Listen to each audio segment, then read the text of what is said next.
Todo mundo está indo a algum lugar, mesmo quem acha que está parado.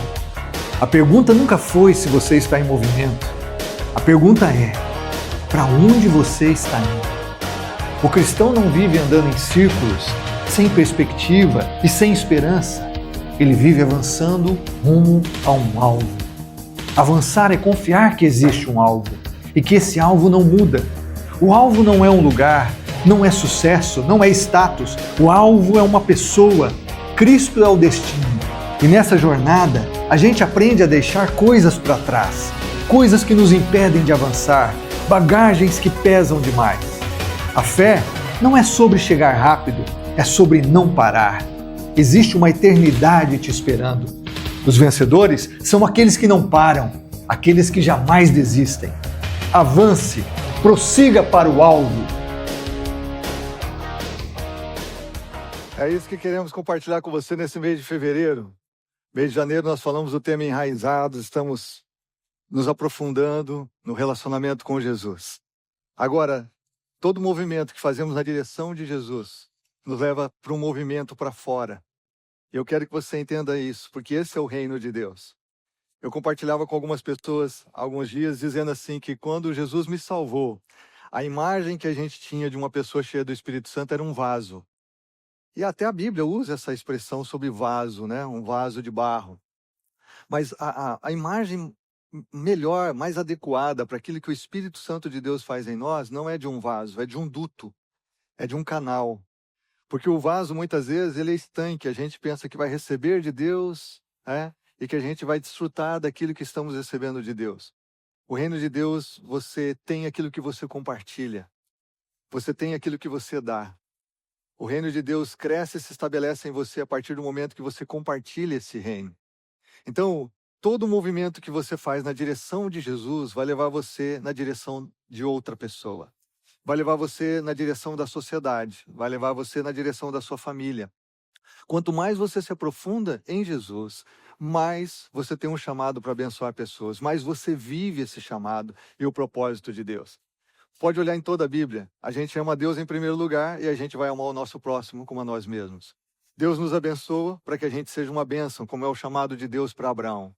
Então, o propósito de pensarmos em algumas semanas aqui, nesse mês nós temos a conferência dos jovens e adolescentes naquele final de semana, também será um final de semana especial, final de semana de carnaval, e a gente pensar, puxa, nós temos 11 meses pela frente, ainda em 2026. Primeiro mês já voou, já passou. Nós estamos avançando no propósito de Deus para a nossa vida. Nós estamos vivendo o que Ele realmente tem para nós e que Ele conquistou na cruz do Calvário, que eu e você deveríamos viver. Quando você olha para a Bíblia, nós temos muitos e muitos textos. Eu vou mencionar alguns aqui só para dar base para a nossa reflexão. Eu queria que você acompanhasse. Por exemplo, Isaías capítulo 43, num período muito difícil da nação de Israel, Deus diz assim: esqueçam o que se foi, não vivam no passado. Vejam, estou fazendo uma coisa nova, ela já está surgindo. Vocês não percebem? Até no deserto vou abrir um caminho e riachos no ermo. Quem sabe essa é uma palavra específica para algumas pessoas que estão aqui nessa manhã, uma palavra específica para você que está nos assistindo agora. Deus quer que você deixe o passado no passado e viva o novo que Ele está realizando. O que eu quero destacar nesse texto aqui, que poderíamos passar horas aqui falando desse texto, mas ele diz aqui que Ele abre um caminho no deserto. E Deus abre caminho porque nós temos que avançar. Nós não podemos ficar estagnados, estacionados em nenhuma área da nossa vida, quanto mais na nossa vida espiritual. E se você avançar na sua vida espiritual, você vai avançar em outras áreas da sua vida. Deus está dizendo assim: eu tenho caminho no deserto. E você sabe que no deserto não existe caminho, o vento muda a areia o tempo todo, os caminhos não permanecem. Ele diz assim: eu coloco o rio no ermo, onde não existe nada. Por quê? Porque Ele quer que você avance, que você prossiga, que você viva o que Ele tem para você. E esse é o chamado de Deus para a nação de Israel nesse momento específico da história. O apóstolo Paulo fala em Filipenses capítulo 3, irmãos, eu não penso que eu mesmo já o tenha alcançado.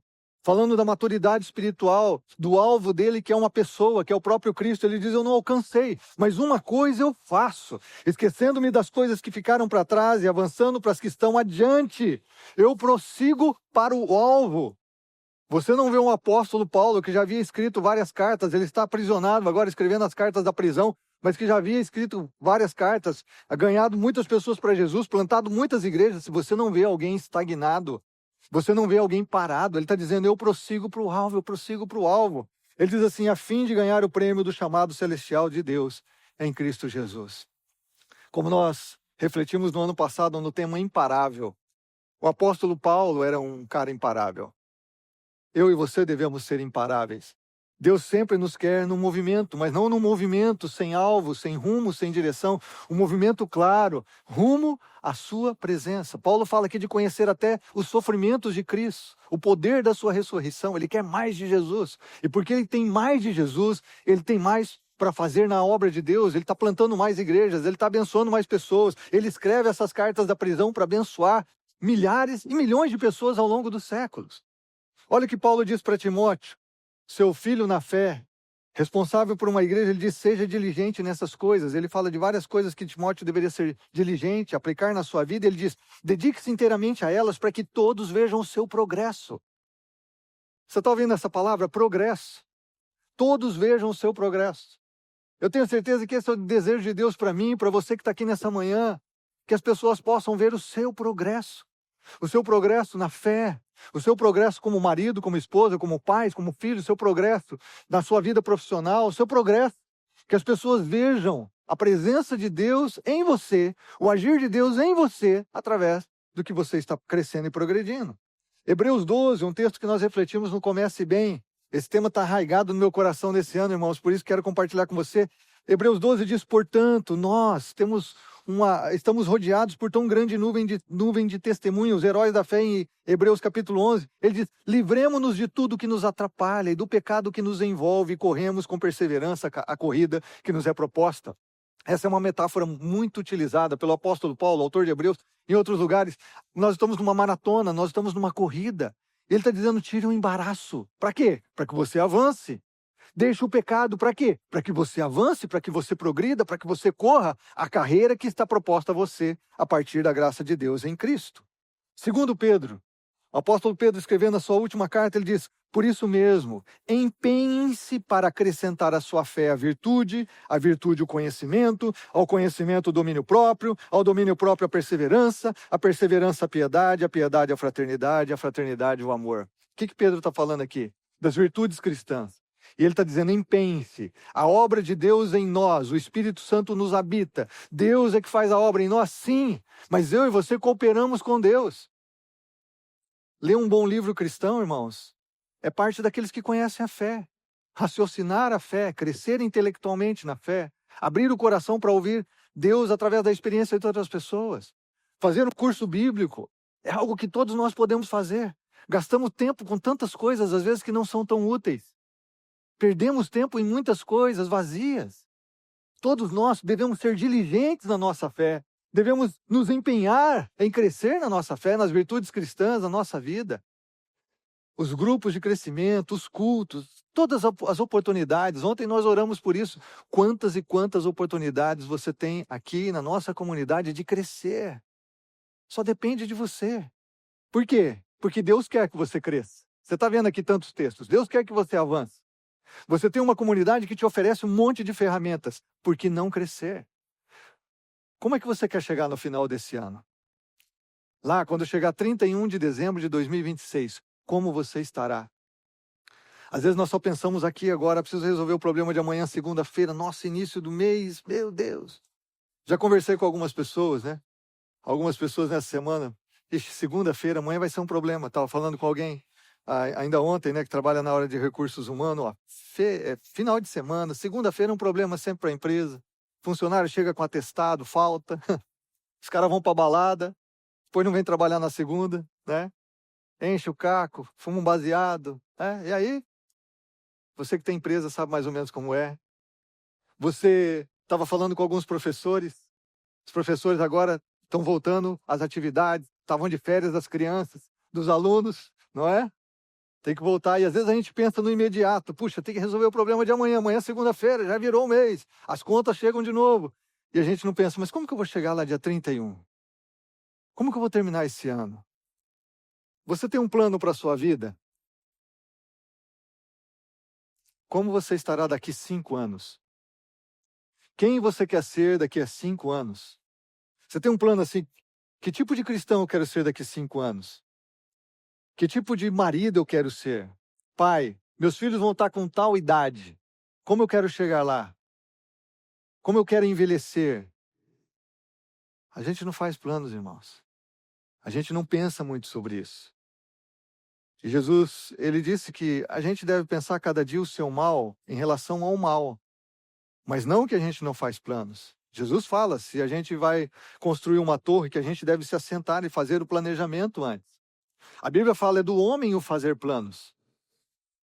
É nosso. Mas a resposta vem dos lábios do Senhor. Por isso, consagre ao Senhor todos os seus planos e eles serão bem-sucedidos. É o que diz Provérbios. Mas eu e você precisamos pensar como que a gente avança. E tocado nesse ano todo, início de 2026, irmãos, porque eu creio que Deus tem coisas tão grandiosas para fazer em nossas vidas. Eu sei, na minha vida, na sua vida, eu tenho a mesma convicção. Em nossas vidas como comunidade. O que Deus tem para fazer no nosso meio, irmãos, como igreja. O que Ele já está fazendo nesse início de ano tem sido um ano, esse um mês foi extraordinário. O que nós temos visto Deus agir, os milagres, as pessoas que Deus tem trazido, as pessoas que Deus tem transformado. Isso é só uma amostra do que Deus vai fazer em 2026. Eu quero que você creia comigo em nome de Jesus. Que você creia comigo, que você tenha fé, que você tenha paixão por Deus, pelo seu reino, pelas vidas. E que você viva intensamente o que Deus tem para você. Porque quando você vive o reino, as outras áreas da sua vida estarão no lugar certo. Quando você vive Jesus como prioridade, quando você vive a missão de Jesus, você pode ter certeza, as outras áreas da sua vida vão estar sendo cuidadas por Deus, como diz o pastor João aqui. Agora, o que nos impede de avançar? O que faz com que a gente não prossiga? Sendo que a gente tem um Deus que pagou o preço na cruz do Calvário pela nossa salvação, nos enviou o Espírito Santo que nos habita para nos capacitar a viver o que Ele tem para nós. Sendo que nós temos encorajamento mútuo na comunidade. Sendo que nós temos a revelação da palavra de Deus para o nosso coração. Sendo que nós temos tantas e tantas oportunidades todos os dias de crescer. O que nos impede de avançar? Eu quero compartilhar, se Deus me der graça aqui, 2 questões fundamentais. Só 2 hoje. A primeira delas, eu compartilhei isso também com os homens no Culto Valente, que foi extraordinária a presença de Deus, irmãos, aqui segunda-feira. Eu não posso deixar de mencionar, os homens aqui, eu convido você a colar com a gente, colar com os homens, porque Deus tem feito coisas extraordinárias. Mas eu quero compartilhar sobre isso aqui que eu acho fundamental. Identidade mal fundamentada. Eu falei fundamental, até combinou com um ponto, eu não tinha pensado. Identidade mal fundamentada ou mal definida. Por que muitos de nós não avançamos, irmãos e amigos? Não avançamos na vida espiritual, não avançamos na vida profissional, não avançamos como família, os mesmos problemas sempre, as mesmas discussões, as mesmas brigas, sempre as mesmas coisas. Casal sempre vai ter o que tratar, mas briga diferente, briga por outras coisas, briga por coisas maiores. E quando eu estou dizendo briga, não é sair no tapa, discute, raciocina sobre coisas maiores, mas sempre as mesmas coisas. Por que as pessoas não avançam? E eu e você conhecemos tantas pessoas que não avançam na sua fé, na sua vida. Uma das razões é essa questão da identidade. Porque muitas pessoas sabem o que fazem, mas não sabem quem são. Vou repetir. Muitas pessoas sabem o que fazem, mas não sabem quem são. E quando você não sabe o que você é, você vai viver sujeito à opinião das pessoas. Você vai muitas vezes se concentrar na sua performance para tentar a aprovação dos outros. Você vai buscar construir a sua identidade naquilo que te é oferecido pela cultura, pela sociedade. Então, é por isso que muitas pessoas, elas provam de tudo e não se aprofundam em nada. Elas não crescem, elas não lançam raízes, porque elas estão sempre testando um lugar onde elas vão poder construir uma identidade. Sempre procurando um grupo onde elas vão ser afirmadas, de tal forma que elas possam construir algo para definir quem são. E esse é um problema de muita gente.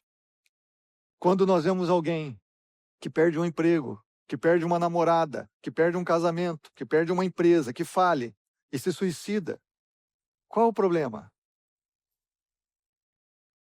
A identidade dessa pessoa estava atrelada a alguma coisa ou alguém.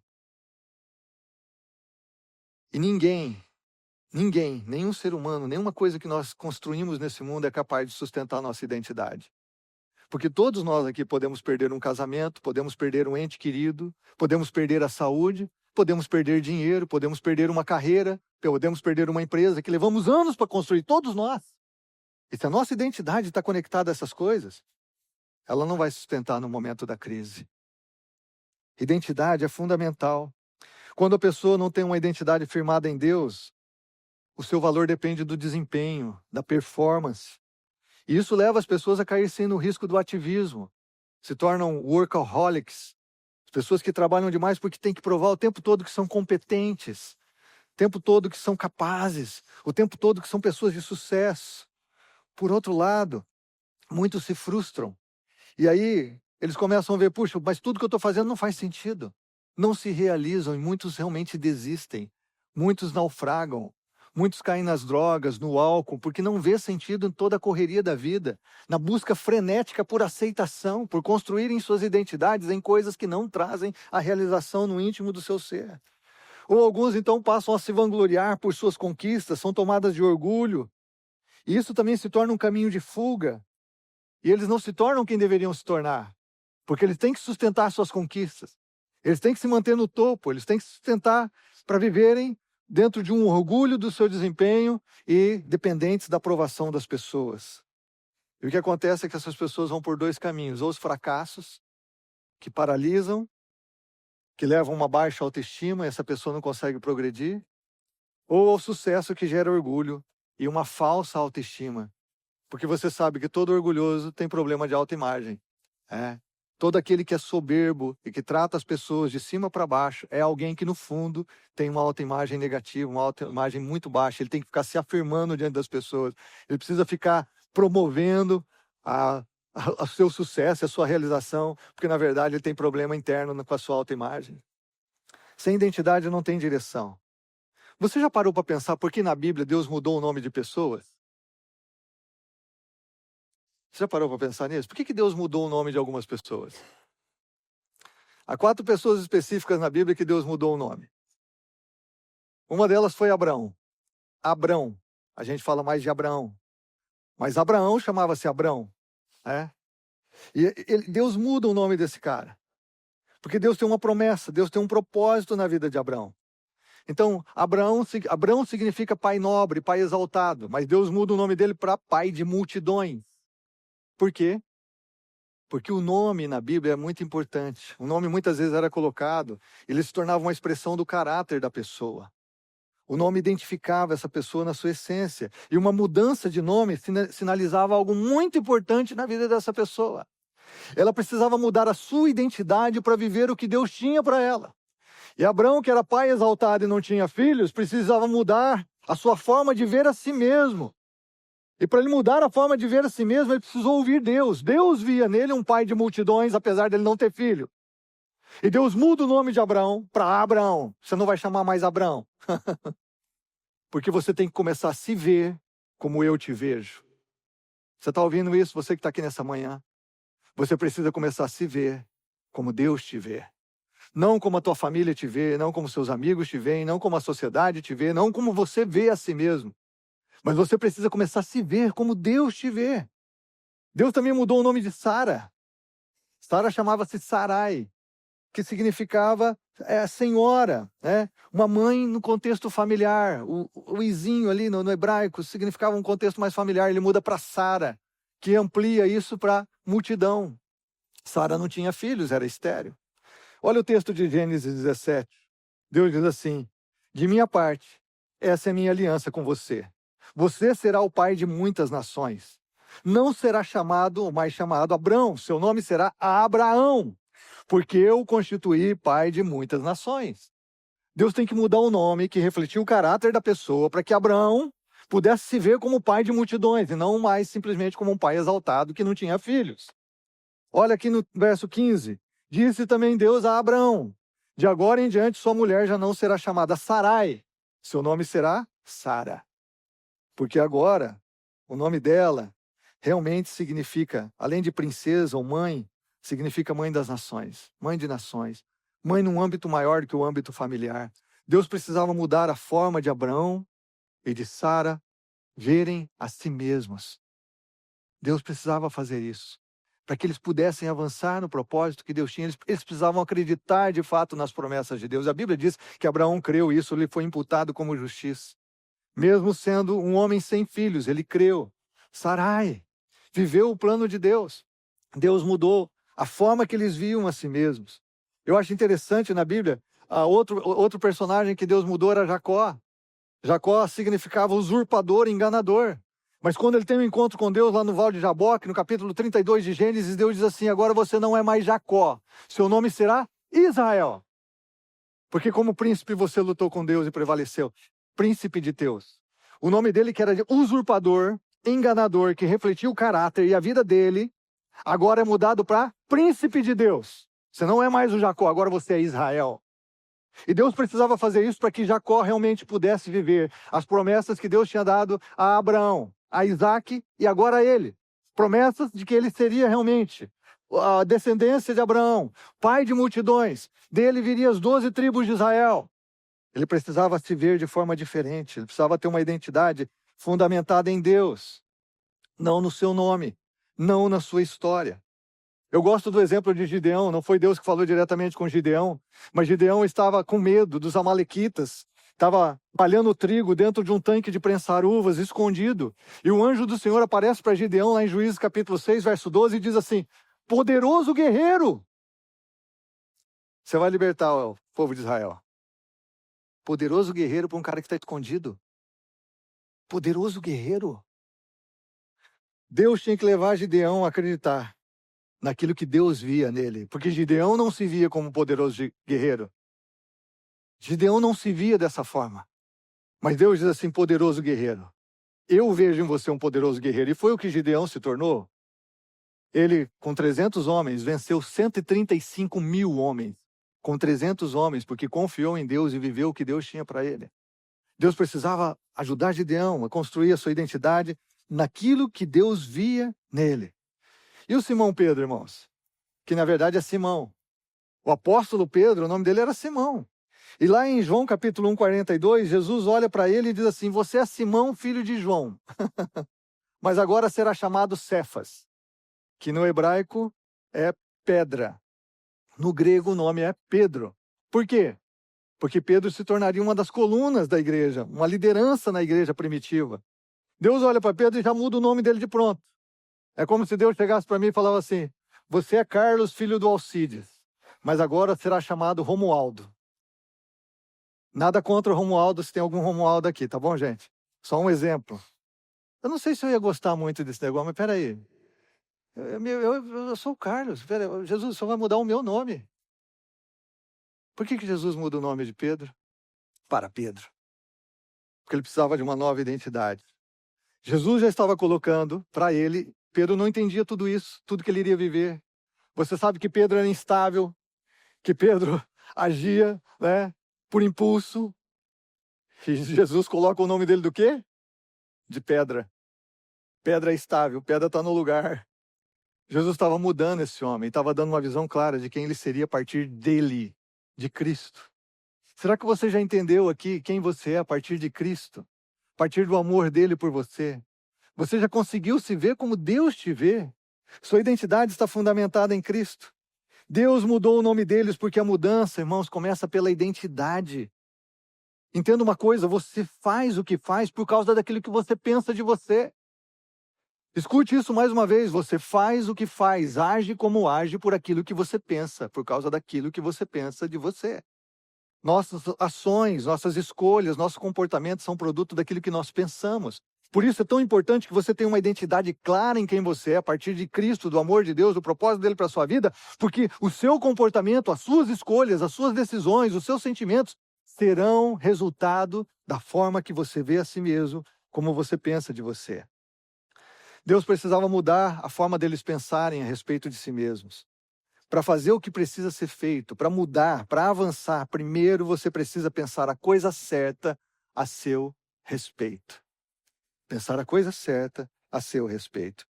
Então você precisa conhecer sua verdadeira identidade, compreendê-la e começar a viver por ela dia após dia. Você começa pelo ser e não por fazer. Por que muitas resoluções de início de ano não funcionam? Agora eu vou ler a Bíblia toda no ano. Agora eu vou parar de fumar. Agora eu vou frequentar uma igreja. Agora eu vou perdoar meu pai. Agora eu vou fazer isso e aquilo. Por que não funciona? Porque a gente quer mudar comportamento sem mudar a visão que a gente tem da gente. Mudanças reais começam com a forma que a gente se vê, com a nossa identidade clara. Mudar comportamento apenas não se sustenta. Às vezes você muda por 1 mês, por 3 meses, por 6 meses, mas não sustenta. Porque é preciso uma mudança de identidade. É preciso uma mudança de dentro para fora, no coração, na forma como você se vê. Vou tentar dar alguns exemplos para você entender aqui. Vamos supor que tem alguém aqui que começou o ano dizendo assim: eu vou parar de fofocar, de falar mal das pessoas. Deus convenceu que você tem a língua um pouquinho grande, né? E aí você falou: eu vou parar de fofocar e falar mal dos outros. Como você vai conseguir isso?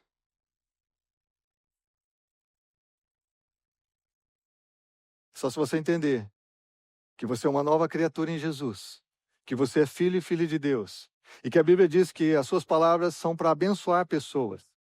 A Bíblia diz que você foi chamado para abençoar pessoas e para amar pessoas. Então você vai ter que tomar uma decisão de se ver como Deus diz que vê. Hoje eu sou filho de Deus, hoje eu sou filha de Deus. E Deus está em mim. Seu Espírito Santo me habita. E eu sou chamado para abençoar pessoas.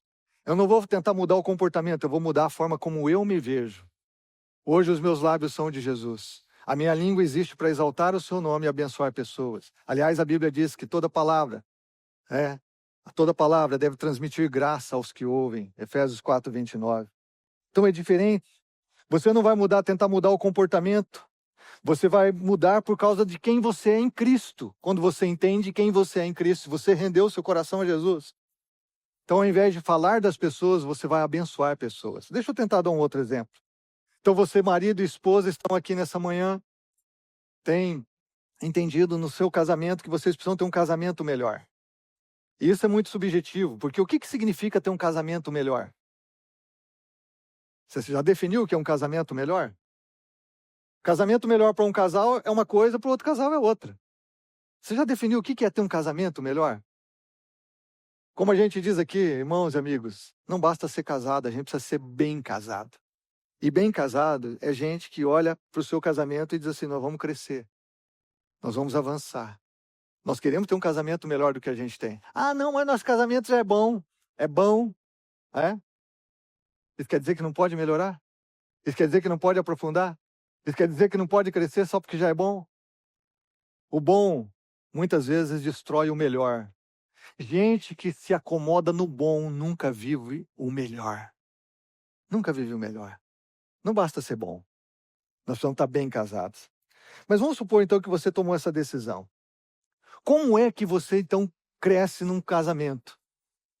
O marido cristão deveria não falar assim: eu vou mudar meu comportamento, eu vou tentar ser um marido melhor. Com base naquilo que ele sabe que ele é em Cristo. Ele deveria dizer assim: bom, eu fui salvo pela graça. Eu me tornei filho de Deus. Deus habita o meu coração. Hoje eu pertenço a Ele. Hoje eu tenho Ele na minha vida. E porque eu tenho Ele, eu vou começar a orar realmente com a minha esposa todas as noites. Porque Cristo está em mim. Porque Cristo habita o meu coração. Nós vamos fazer parte de um pequeno grupo de casais.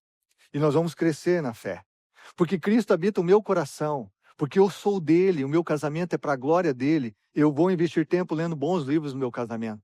Onde começa a mudança, irmão? Não começa a mudança você visando o comportamento. Começa a mudança você lembrando quem você é. Agora você não é Abraão, você é Abraão. Agora você não é Jacó, agora você é Israel. Agora você não é Simão, agora você é Pedro. Começa quando você começa a se ver quem você é. Hoje eu sou um homem de Deus. Hoje eu sou uma mulher de Deus. Não é visando o comportamento, é lembrando quem você é. O que você tem em Cristo. O que Deus vê em você. Deus chamou você que é um homem, que é marido aqui, para ser um bom marido. E isso é inegociável. É inegável. Deus olha você como um bom marido. Deus chamou você que é esposa aqui para ser uma boa esposa. Uma esposa cada vez melhor. Um marido cada vez melhor. Vou tentar dar outro exemplo. Vamos supor que você chega essa semana e você vai tomar um cafezinho no intervalo ali na sua empresa e você fumava. Até ontem. Até semana passada. E aí você está tomando um cafezinho, o cara tira um cigarro e fala assim: quer fumar? O que você vai dizer para a pessoa? Aí você vai falar assim: não, estou tentando parar. Acabou já, irmão. Estou tentando parar. tentar não muda ninguém. Tentar não muda hábito. Tentar não muda nenhum comportamento. Nós não estamos tentando. Para pensar a diferença. Você deveria responder assim: eu não fumo mais. Mas peraí, eu estava fumando até ontem. Eu não fumo mais porque eu entreguei meu coração a Jesus. Eu sou habitado pelo Espírito Santo. Você nem precisa falar isso para o teu companheiro se você não tiver liberdade ou não quiser. Mas você tem que pensar agora na sua nova identidade. Hoje eu sou um homem de Deus, o Espírito Santo me habita, meu corpo é templo do Espírito Santo e por isso eu não fumo mais. Não é eu estou tentando parar de fumar. Eu estou tentando parar de fofocar. Eu estou tentando parar de ver pornografia. Pensa diferente, pensa a partir da nova identidade que você tem. Agora você é um homem de Deus, agora você é uma mulher de Deus, você é um jovem de Deus, um adolescente de Deus. Eu não estou tentando.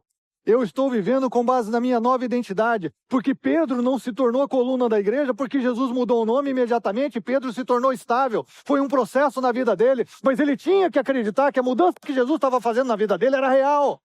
Abraão não se tornou o pai de multidões no dia seguinte ou na semana seguinte, mas ele tinha que acreditar na promessa de Deus e como Deus o via como pai de multidões. Gideão não se tornou o poderoso guerreiro no momento que o anjo do Senhor falou com ele. Mas nós começamos a viver com base na nossa identidade, assim que mudanças reais acontecem.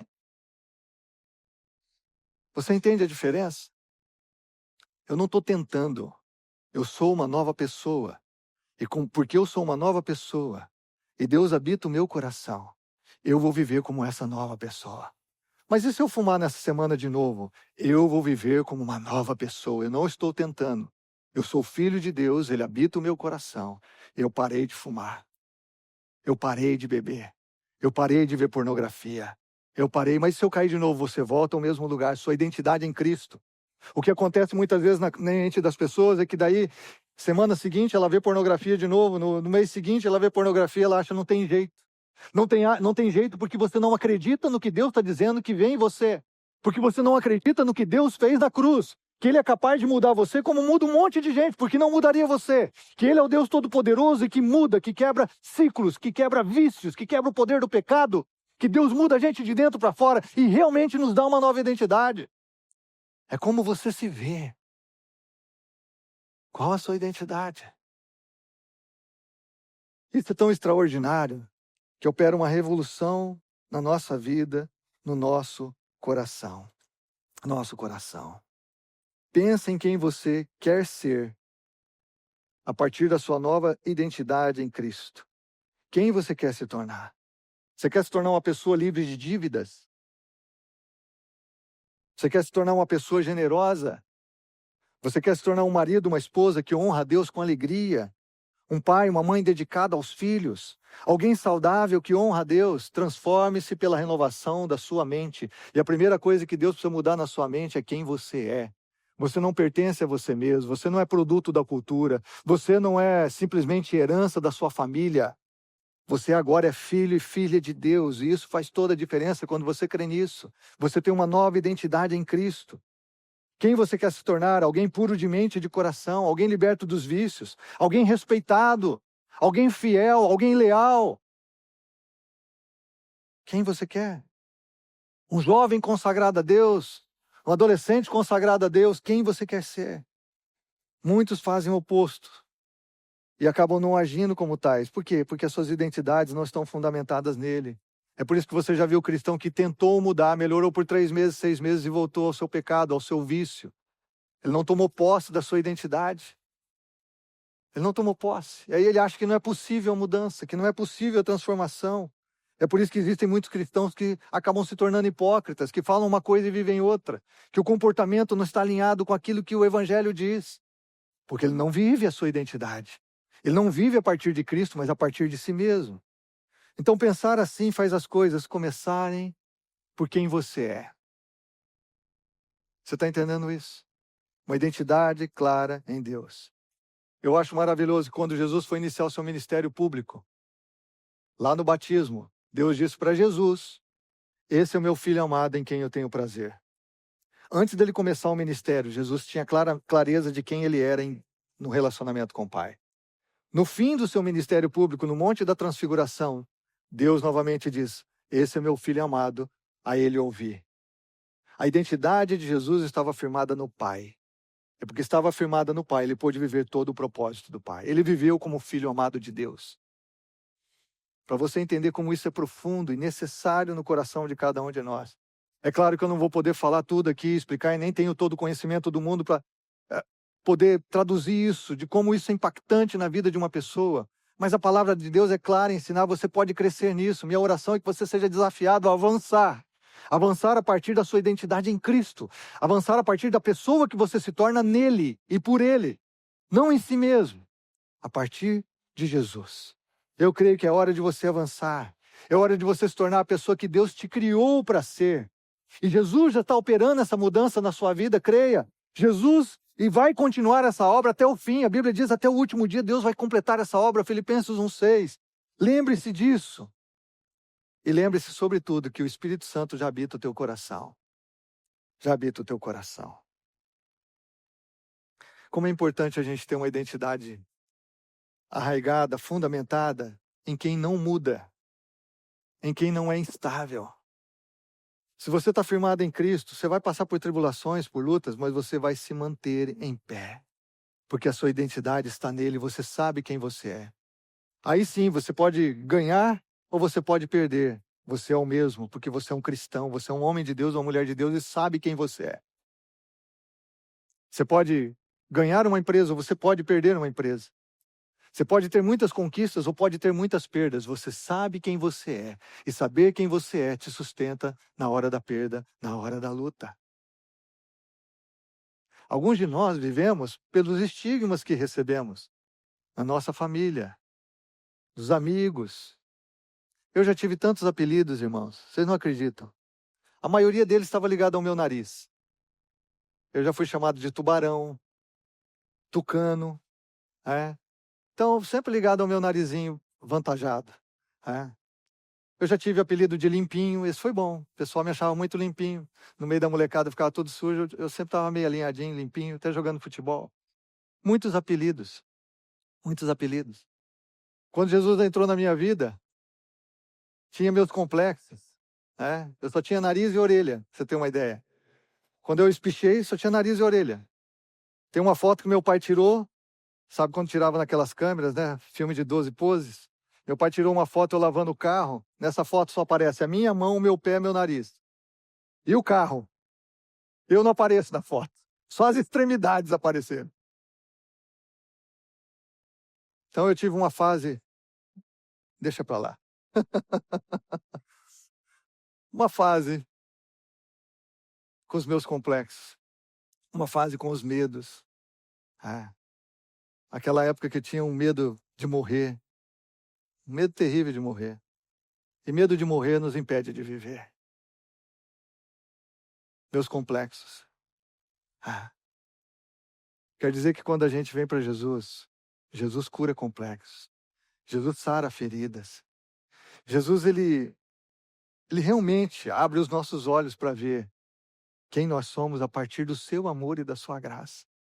Não é a partir da minha história. Não é a partir das minhas virtudes ou defeitos físicos. Não é a partir da opinião das pessoas. É a partir de quem Ele que me criou diz que eu sou. Ele que me ama e se entregou por mim na cruz do Calvário. Eu falei que eu ia falar de 2 pontos aqui, não vou falar mais não, irmãos. Eu acho que esse já está suficiente. Assim eu já tenho mensagem para o próximo domingo também. Vou economizar algumas horas de estudo essa semana. Não, o que eu quero dizer é que eu não tenho tempo para falar o segundo, que seria tão importante. Então eu quero convidar você para voltar próximo domingo, para você ouvir o segundo. Aí eu vou acrescentar mais 1 ou 2, tá bom? Domingo que vem, para você ouvir verdades que são tão importantes para a nossa vida, para aquilo que Deus tem a realizar na nossa história, hoje, nesse ano na sua vida e ao longo de toda a sua caminhada. Você viu os textos que nós lemos? Deus está fazendo coisa nova. Deus tem rio no ermo, caminho no deserto. O apóstolo Paulo, super apóstolo, que foi muito criticado por alguns, perseguição. Ele diz assim, eu não alcancei nada, irmãos. Eu deixo as coisas para trás e vou para as que estão diante de mim. Eu queria convidar você a caminhar com Jesus, a confiar nele. Eu queria convidar você a segurar a mão de Jesus. E dizer, Jesus, eu quero viver tudo que o Senhor tem para mim. Nada menos, nada mais. Tudo que o Senhor tem para mim. Você que está aqui nessa manhã, você já recebeu Jesus no seu coração? Porque não adianta eu falar de uma identidade a partir dele, se você não rendeu seu coração a Cristo. Se você não recebeu Jesus como seu Senhor e Salvador, porque a Bíblia diz no Evangelho de João, capítulo 1, verso 12, que todos quantos receberam Jesus, deu-lhes o poder, a autoridade de se tornarem filhos de Deus, a saber, aos que creem no seu nome. É só quando você recebe Jesus como seu Senhor e Salvador, o que significa que você crê que Ele é Deus, e que Ele é capaz de mudar a sua história, perdoar os seus pecados e te dar uma nova identidade, uma nova vida. Então você se rende a Ele, você recebe Jesus. Então, às vezes, eu estou falando algo aqui para alguns de vocês que nunca viveram isso. Alguns de vocês que não sabem o que é isso, porque não renderam seus corações a Jesus. Agora, eu sei que eu estou também falando com outro grupo que já rendeu o coração a Jesus, mas nunca tomou posse de verdade, pela fé, em sua nova identidade a partir de Cristo. E Deus está te chamando hoje a deixar de ser Abrão para ser Abraão, a deixar de ser um covarde para ser um guerreiro poderoso, para deixar de ser um Simão para se tornar Pedro, uma liderança na sua igreja, no seu reino. Eu quero orar com você, fecha os seus olhos. Senhor, aplica a tua palavra pelo teu Espírito Santo ao coração de cada um de nós. Nenhum de nós tem uma autoimagem equilibrada e perfeita, nenhum de nós. Mas ela pode ser saudável, ela pode ser, sim, fundamentada em Ti. Isso muda tudo na nossa vida. Alguns de nós que estamos aqui precisamos de mudanças profundas, Senhor, na forma como nós nos vemos. Isso vai influenciar nosso comportamento, na família, no trabalho, na vida espiritual, na missão que o Senhor tem para nós. Alguns de nós aqui precisamos de tantas mudanças, Senhor. Também nos pequenos aspectos da vida que sempre são os mesmos. Há pessoas aqui que não progridem, que não crescem, não avançam, não se desenvolvem. Senhor, e eu sei que o Senhor nos ama. Eu já vivi assim. Eu sei, Senhor, que o Senhor tem graça e misericórdia para cada um de nós. Nós estamos aqui para celebrar a Tua obra na cruz. Nós vamos celebrar a Santa Ceia nesse momento. Nós estamos aqui para Te agradecer por aquilo que o Senhor fez, mas também para agradecer o que o Senhor está fazendo, o que o Senhor ainda vai fazer na nossa vida. Porque a vida do cristão é um progresso contínuo até o último dia, quando veremos o Senhor face a face. A vida do justo, como diz Provérbios 4, é como a luz da aurora que vai brilhando mais e mais até ser dia perfeito. É assim a vida que o Senhor tem para cada um de nós. E a minha oração com os meus irmãos aqui é que todos nós vivamos perfeitamente o Teu propósito, porque Tu és o Pai perfeito, o Pai das luzes em quem não há sombra de variação, o Pai de toda bondade e de todo dom perfeito. E no Teu nome nós oramos. Amém.